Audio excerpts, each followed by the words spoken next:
अपनी पढ़ाई के लिए पहला लैपटॉप खरीदने अम्मार दुकान आया हुआ है। दुकानदार ने एक के बाद एक 5-6 मॉडल दिखाए, लेकिन अम्मार की नज़र इस वाले लैपटॉप पर जाकर अटक गई। इसमें प्रोसेसर की क्लॉक फ्रीक्वेंसी ज़्यादा है। क्लास में पढ़ा था, फ्रीक्वेंसी जितनी ज़्यादा स्पीड उतनी ज़्यादा। यही मेरे लिए परफेक्ट है।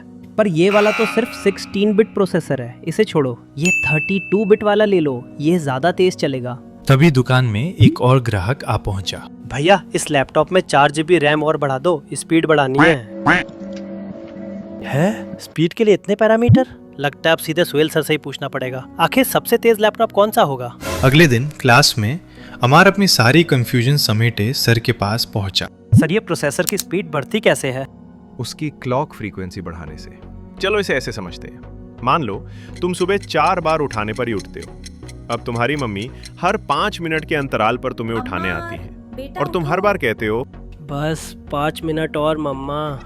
ये रोज 4 बार होता है और पूरे 20 मिनट लग जाते हैं तुम्हें उठाने में। कुछ तो करना पड़ेगा। अब मम्मी ने नया जुगाड़ ढूंढ लिया है, वो हर 2 मिनट में उठाने चली आती है। तो मैं 8 मिनट में ही उठ जाऊंगा। बिल्कुल, यही प्रोसेसर के केस में भी होता है। किसी भी मेमोरी से डेटा एक्सेस करने के लिए उसे 3 या 4 क्लॉक साइकिल की जरूरत पड़ती है।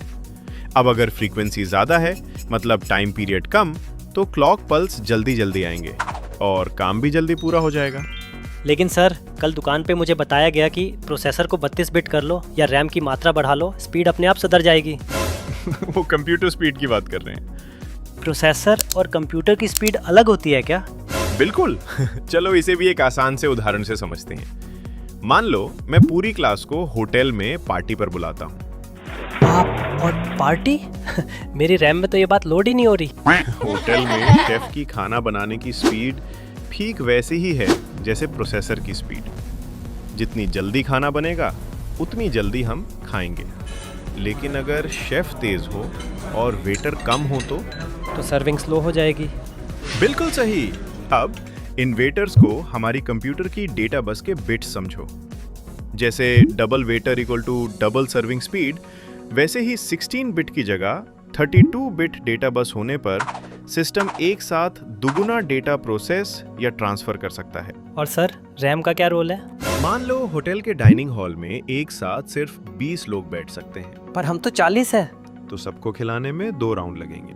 अब अगर हॉल का साइज दुगुना कर दें तो एक ही बार में सब खा लेंगे और जल्दी निकल जाएंगे। यही रैम बढ़ाने का फायदा है।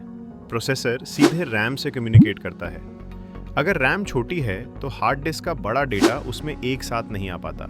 डेटा टुकड़ों में लोड होगा और टाइम ज्यादा लगेगा। वाह सर, आखिरकार कंफ्यूजन दूर हुआ। अब पता चला कि एक नहीं, तीनों पैरामीटर मिलकर तय करेंगे एक अच्छा लैपटॉप। अब कल ही जाकर लैपटॉप ले लेता हूँ।